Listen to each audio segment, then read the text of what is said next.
ओम शांति। 22 जनवरी 2024। बाबा के महावाक्य। मीठे बच्चे, तुम्हें संपूर्ण पावन बनना है, इसलिए कभी किसको दुख नहीं दो। कर्मेंद्रियों से कोई विकर्म न हो, सदा बाप के फरमान पर चलते रहो। प्रश्न: पत्थर से पारस बनने की युक्ति क्या है? कौन सी बीमारी इसमें विघ्न रूप बनती है? उत्तर: पत्थर से पारस बनने के लिए पूरा नारायणी नशा चाहिए। देह अभिमान टूटा हुआ हो। यह देह अभिमान ही कड़े ते कड़ी बीमारी है। जब तक देही अभिमानी नहीं, तब तक पारस नहीं बन सकते। पारस बनने वाले ही बाप के मददगार बन सकते हैं। दूसरा, सर्विस भी तुम्हारी बुद्धि को सोने का बना देगी। इसके लिए पढ़ाई पर पूरा अटेंशन चाहिए। ओम शांति। रूहानी बच्चों प्रति रूहानी बाप सावधान देते हैं कि बच्चे अपने को संगमयुगी समझो। सतयुगी तो नहीं समझेंगे। तुम ब्राह्मण ही अपने को संगमयुगी समझेंगे, और तो सभी अपने को कलयुगी समझेंगे। बहुत फर्क है सतयुग और कलयुग, स्वर्गवासी व नरकवासी। तुम तो न स्वर्गवासी हो न नरकवासी हो, तुम हो पुरुषोत्तम संगमवासी। इस संगम युग को तुम ब्राह्मण ही जानते हो और कोई नहीं जानते। तुम भल जानते भी हो परंतु भूल जाते हो। अब मनुष्यों को कैसे समझाए? वे तो रावण की जंजीरों में फंसे हुए हैं। राम राज्य तो है नहीं, रावण को जलाते रहते हैं। इससे सिद्ध है कि रावण राज्य है। राम राज्य क्या है और रावण राज्य क्या है, यह भी तुम समझते हो नंबरवार। बाप आते हैं संगम युग पर, तो यह भेंट भी अभी की जाती है, सतयुग और कलयुग की। कलयुग में रहने वालों को नरकवासी, सतयुग में रहने वालों को स्वर्गवासी कहा जाता है। स्वर्गवासी को पावन, नरकवासी को पतित कहा जाता है। तुम्हारी तो बात ही निराली है, तो तुम इस पुरुषोत्तम संगम युग को जानते हो। तुम समझते हो हम ब्राह्मण हैं। वर्णों वाला चित्र भी बहुत अच्छा है, इस पर भी तुम समझा सकते हो। कॉन्ट्रास्ट बताना चाहिए। जो मनुष्य अपने को नरकवासी, पतित, कंगाल समझे, लिखना चाहिए। अब यह पुरानी कलयुगी दुनिया है। सतयुग स्वर्ग नई दुनिया है। तुम नरकवासी हो या स्वर्गवासी, तुम देवता हो या असुर, ऐसे तो कोई नहीं कहेंगे कि हम स्वर्गवासी हैं। कई ऐसे समझते हैं हम तो स्वर्ग में बैठे हैं। अरे यह तो नरक है ना, सतयुग है कहाँ? यह रावण राज्य है। तब तो रावण को जलाते हैं। उन्हों के पास भी कितने जवाब होते हैं। सर्वव्यापी पर भी कितनी डिबेट करते हैं। तुम बच्चे तो एकदम क्लियर पूछते हो, अब नई दुनिया है या पुरानी दुनिया? ऐसा क्लियर कॉन्ट्रास्ट बताना है। इसमें बहुत ब्रेन चाहिए। ऐसा युक्ति से लिखना चाहिए जो मनुष्य अपने से पूछे कि मैं नरकवासी हूँ या स्वर्गवासी। यह पुरानी दुनिया है या नई दुनिया है? यह राम राज्य है या रावण राज्य है? हम पुरानी कलयुगी दुनिया के रहवासी हैं या नई दुनिया के वासी हैं? हिंदी में लिखकर फिर अंग्रेजी गुजराती में ट्रांसलेट करे तो मनुष्य अपने से पूछे कि हम कहाँ के रहवासी हैं। कोई शरीर छोड़ते हैं तो कहते हैं स्वर्ग पधारा, लेकिन स्वर्ग अभी है कहाँ? अभी तो कलयुग है। जरूर पुनर्जन्म भी यहाँ ही लेंगे ना। स्वर्ग तो सतयुग को कहा जाता है, वहाँ अभी कैसे जाएंगे? यह सब विचार सागर मंथन करने की बातें हैं। ऐसे क्लियर कॉन्ट्रास्ट हो, उसमें लिख दो भगवानुवाच। हर एक अपने से पूछे, मैं सतयुगी रामराज्य निवासी हूँ या कलयुगी रावण राज्य का निवासी हूँ? तुम ब्राह्मण हो संगमवासी, तुमको तो कोई जानते ही नहीं। तुम हो सबसे न्यारे। तुम सतयुग कलयुग को यथार्थ जानते हो। तुम ही पूछ सकते हो कि तुम विकारी भ्रष्टाचारी हो या निर्विकारी श्रेष्ठाचारी हो। यह तुम्हारा किताब भी बन सकता है। नई नई बातें निकालनी पड़े ना, जिससे मनुष्य समझे कि ईश्वर सर्वव्यापी नहीं है। तुम्हारी यह लिखत देख आप ही अंदर से पूछेंगे। इसको आयरनेज तो सब कहेंगे। सतयुगी डेटी राज्य तो इनको कोई कह न सके।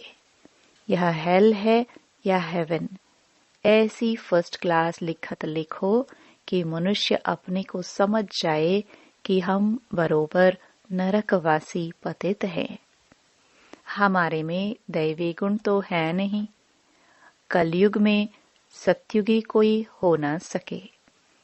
ऐसे विचार सागर मंथन कर लिखना चाहिए। जो ओटे सो अर्जुन। गीता में अर्जुन का नाम दिया है। बाबा कहते हैं यह जो गीता है उसमें आटे में लून नमक है। लून और चीनी में कितना फर्क है? वह मीठा, वह खारा। श्री कृष्ण भगवानुवाच लिखकर गीता ही खारी करती है। मनुष्य कितना दलदल में फंस पड़ते हैं। विचारों को ज्ञान के राज का भी पता नहीं है। ज्ञान भगवान तुमको ही सुनाते हैं और किसको पता ही नहीं। नॉलेज तो बहुत सहज है, परंतु भगवान पढ़ाते हैं यह भूल जाते हैं। टीचर को ही भूल जाते हैं। नहीं तो स्टूडेंट कभी टीचर को भूलते नहीं हैं। घड़ी घड़ी कहते हैं बाबा हम आपको भूल जाते हैं। बाबा कहते हैं माया कम नहीं है। तुम देह अभिमानी बन पड़ते हो, बहुत विक्रम बन जाते हैं। ऐसा कोई खाली दिन नहीं जो विक्रम न होते हो।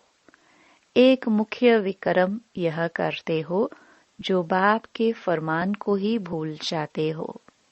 बाप फरमान करते हैं मन मना भव, अपने को आत्मा समझो। यह फरमान मानते नहीं हैं तो जरूर विक्रम ही होगा। बहुत पाप हो जाते हैं। बाप का फरमान बहुत सहज भी है तो बहुत कड़ा है। कितना भी माथा मारे फिर भी भूल जाएंगे, क्योंकि आधा कल्प का देह अभिमान है ना। 5 मिनट भी यथार्थ रीति याद में बैठ नहीं सकते। अगर सारा दिन याद में रहे फिर तो कर्मातीत अवस्था हो जाए। बाप ने समझाया है, इसमें मेहनत है। तुम वह जिस्मानी पढ़ाई तो अच्छी रीति पढ़ते हो। हिस्ट्री ज्योग्राफी पढ़ने की कितनी प्रैक्टिस है, परंतु याद की यात्रा का बिल्कुल ही अभ्यास नहीं। अपने को आत्मा समझ बाप को याद करना, यह है नई बात। विवेक कहता है ऐसे बाप को तो अच्छी रीति याद करना चाहिए। थोड़ा टाइम निकाल रोटी टुकड़ा खाते हैं, वह भी बाबा की याद में। जितना याद में रहेंगे उतना पावन बनेंगे। ऐसे बहुत बच्चे हैं जिनके पास इतने पैसे हैं जो ब्याज मिलता रहे, बाप को याद करते रोटी टुकड़ा खाते रहे बस, परंतु माया याद करने नहीं देती। कल्प पहले जिसने जितना पुरुषार्थ किया है उतना ही करेंगे। टाइम लगता है, कोई जल्दी दौड़ी लगाकर पहुंच जाए यह हो ना सके। इसमें तो दो बाप हैं। बेहद के बाप को अपना शरीर है नहीं, वह इनमें प्रवेश होकर बात करते हैं, तो बाप की श्रीमत पर चलना चाहिए। बाप बच्चों को यह श्रीमत देते हैं कि देह सहित सब धर्म छोड़ अपने को आत्मा समझो। तुम पवित्र आए थे, 84 जन्म लेते लेते तुम्हारी आत्मा पतित बनी है। अब पावन बनने के लिए श्रीमत पर चलो। तब बाप गारंटी करते हैं तुम्हारे पाप कट जाएंगे, तुम्हारी आत्मा कंचन बन जाएगी। फिर वहां देह भी कंचन मिलेगी। जो इस कुल का होगा वह तुम्हारी बातें सुनकर सोच में पड़ जाएगा, कहेगा तुम्हारी बात तो ठीक है। पावन बनना है तो किसको दुख नहीं देना है।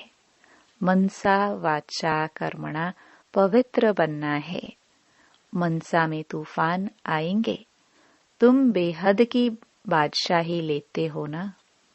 तुम भल सच बताओ व ना बताओ, परंतु बाप खुद कहते हैं माया के बहुत विकल्प आएंगे, परंतु कर्मेंद्रियों से कभी विक्रम नहीं करना। कर्मेंद्रियों से कोई पाप नहीं करना। तो यह कॉन्ट्रास्ट की बातें अच्छी रीति लिखनी चाहिए। श्री कृष्ण पूरे 84 जन्म लेते हैं और शिव पुनर्जन्म नहीं लेते। वह सर्वगुण संपन्न देवता है। यह तो है ही बाप। तुमने देखा है पांडवों के चित्र कितने बड़े बड़े बनाए हैं। इसका मतलब है कि वह इतनी बड़ी विशाल बुद्धि वाले थे। बुद्धि बड़ी थी, उन्होंने फिर शरीर को बड़ा बना दिया है। तुम्हारी जैसी विशाल बुद्धि और कोई को हो न सके। तुम्हारी है ईश्वरीय बुद्धि। भक्ति में कितने बड़े बड़े चित्र बनाकर पैसे बर्बाद करते हैं। कितने वेद शास्त्र उपनिषद बनाए, कितना खर्चा किया। बाप कहते हैं तुम कितने पैसे गवाते आए हो। बेहद का बाप उल्हाना देते हैं। तुम फील करते हो बाबा ने पैसे बहुत दिए, राजयोग सिखलाकर राजाओं का राजा बनाया। वह जिस्मानी पढ़ाई पढ़कर बैरिस्टर आदि बनते हैं, फिर उससे कमाई होती है। इसलिए कहा जाता है नॉलेज सोर्स ऑफ इनकम है। यह ईश्वरीय पढ़ाई भी सोर्स ऑफ इनकम है, जिससे बेहद की बादशाही मिलती है। भागवत रामायण आदि में कोई नॉलेज नहीं है। एम ऑब्जेक्ट ही कुछ नहीं। बाप जो नॉलेजफुल है वह बैठ तुम बच्चों को समझाते हैं। यह है बिल्कुल नई पढ़ाई। वह भी कौन पढ़ाते हैं? भगवान नई दुनिया का मालिक बनाने के लिए पढ़ाते हैं। इन लक्ष्मी नारायण ने यह पढ़ाई से ऊंच पद पाया है। कहाँ राजाई कहाँ प्रजा। कोई की तकदीर खुल जाए तो बेड़ा पार है। स्टूडेंट समझ सकते हैं कि हम पढ़ते हैं फिर पढ़ा सकते हैं व नहीं। पढ़ाई पर पूरा अटेंशन रखना चाहिए। पत्थर बुद्धि होने के कारण कुछ भी समझते नहीं हैं। तुमको बनना है सोने की बुद्धि। वह उन्हों की बनेगी जो सर्विस में रहेंगे। बैज पर भी किसको समझा सकते हो। बेहद के बाप से बेहद का वर्षा लो। भारत स्वर्ग था ना, कल की बात है। कहाँ 5000 वर्ष की बात, कहाँ लाखों वर्ष की बात। कितना फर्क है। तुम समझाते हो तो भी समझते नहीं हैं, जैसे बिल्कुल ही पत्थर बुद्धि हैं। यह बैज ही तुम्हारे लिए जैसे एक गीता है। इसमें सारी पढ़ाई है। मनुष्य को तो भक्ति मार्ग की गीता ही याद रहती है। अभी तुम जो बाप द्वारा गीता सुनते हो, उससे तुम 21 जन्म के लिए सद्गति को पाते हो। शुरू शुरू में तुमने ही गीता पढ़ी है, पूजा भी तुमने ही शुरू की है। अब पुरुषार्थ कर गरीबों को भक्ति मार्ग की जंजीरों से छुड़ाना है। कोई ना कोई को समझाते रहो, उसमें से 1-2 निकलेंगे। अगर 5-6 इकट्ठे आते हैं तो कोशिश कर अलग अलग फॉर्म भराए, अलग अलग समझाना चाहिए। नहीं तो उन्हों में एक भी ऐसा होगा तो औरों को खराब कर देगा। फॉर्म तो जरूर अलग भराओ। 1-2 का देखेंगे भी नहीं तो वह समझ सकेंगे। यह सब युक्तियां चाहिए, तब तुम सक्सेसफुल होते जाएंगे। बाप भी व्यापारी है। जो होशियार होंगे वह अच्छा व्यापार करेंगे। बाप कितना फायदे में ले जाते हैं। झुंड इकट्ठा आए तो बोलो फॉर्म अलग अलग भरना है। अगर सब रिलीजियस माइंड हो तो इकट्ठा बिठाकर पूछना चाहिए, गीता पढ़ी है? देवताओं को मानते हो? बाबा ने कहा है भक्तों को ही सुनाना है। हमारे भक्त और देवताओं के भक्त वह जल्दी समझेंगे। पत्थर को पारस बनाना कोई मासी का घर नहीं है। देह अभिमान कड़े ते कड़ी बहुत गंदी बीमारी है। जब तक देह अभिमान नहीं टूटा है तब तक सुधरना बड़ा मुश्किल है। इसमें तो पूरा नारायणी नशा चाहिए। हम अशरीरी आए, अशरीरी बनकर जाना है। यहाँ क्या रखा है? बाप ने कहा है मुझे याद करो। इसमें ही मेहनत है, बड़ी मंजिल है। चलन से मालूम पड़ता है यह अच्छे मददगार बनेंगे कल्प पहले मिसल। अच्छा, मीठे मीठे सिखिलदे बच्चों प्रति माता पिता बाप दादा का याद प्यार और गुड मॉर्निंग। रूहानी बाप की रूहानी बच्चों को नमस्ते। धारणा के लिए मुख्य सार। पहला, मनसा वाचा कर्मणा पवित्र रहना है। कर्मेंद्रियों से कोई विकर्म न हो, इसकी संभाल करनी है।